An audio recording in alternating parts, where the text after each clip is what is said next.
Gene Fleshman, Gordy Weaver, Bob Galinsky, Art Sonnenberg, Joe Mahoney. John. Put my dad's name down there too, so I can remember. Murphy's dad down. John P. Murphy. Joe Close.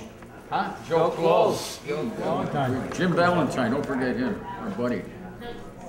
This is a list of people that we can think of that died of cancer who worked at Lindy while we were there. Once a week, this group of retired blue-collar workers gets together at a diner outside Buffalo. The men, most in their 70s and 80s, all work together at the Lindy Ceramics plant in Tonawanda. Now, over coffee, they relive the past. They also share stories about their struggles with a program that was supposed to compensate them for work they did under contract to the federal government half a century ago. It's not all that well known, but during World War II, parts of the Manhattan Project were worked on in upstate New York. Men at Lindy and Bethlehem Steel and more than a dozen other factories around Buffalo worked on components of the first atomic bombs. In some cases, the radioactive material stayed around for decades. Now many of the men have cancer. Whether together at the diner or alone at home, they're forced to constantly wrestle with the realization that it was their own government that exposed them to toxic levels of radiation without telling them that there was any danger. After high school, I went to Bethlehem Steel to get a job, and I worked as an apprentice bricklayer. Our primary job was to repair furnaces. Out of the 15 that worked in the hot gang, today there's only 2 left, myself and another fella. Both of us have cancer. The part that really upset me is the finding out that they had kept this from us for 50 years. We used to have our coffee, and there were these 2 pallets of bags which we used to sit on to drink our coffee and to eat our lunch.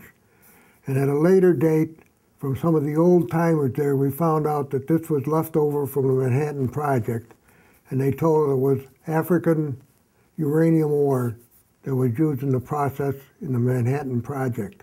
It was 50 years before we found out that we were exposed to a radioactive substance that was harmful to our health.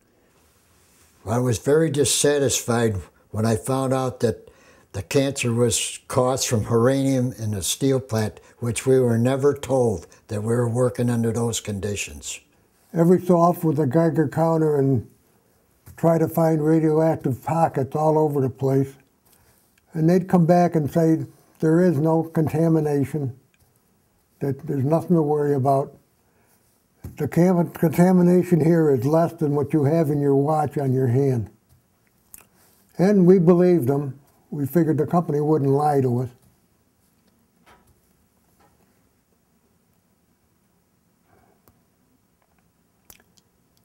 And we found out that they did. Finally, in 2000, the government acknowledged that it had put the men in danger and offered to compensate them and help them with their medical bills if they developed cancer. The program involved a complicated process called dose reconstruction, which is basically using old records to determine how much radiation the men were exposed to. Since the program began, some men have died. Many others are battling cancer and have had to wait years for the help they were promised to arrive, if it arrives at all. In the year 2000, I filed for compensation, and the government kept denying the claim, saying that there were so many other things that I could have caught the radiation from. But it took 6 years for it before we got any action on it. And this one fella that worked alongside of me for 2 years, and I worked there 43 years in the same department. He was compensated, got his settlement, and the rest of us haven't got anything yet. And in the meantime, a lot of people have died from complications of the radiation poisoning. I think that's what they are waiting for us. They're waiting for all of us to pass on before they'll give us anything. I've been waiting 5 years now. I can't understand why the government would do something like that to expose all those workers to that kind of a working condition. It's really industrial homicide as far as I'm concerned.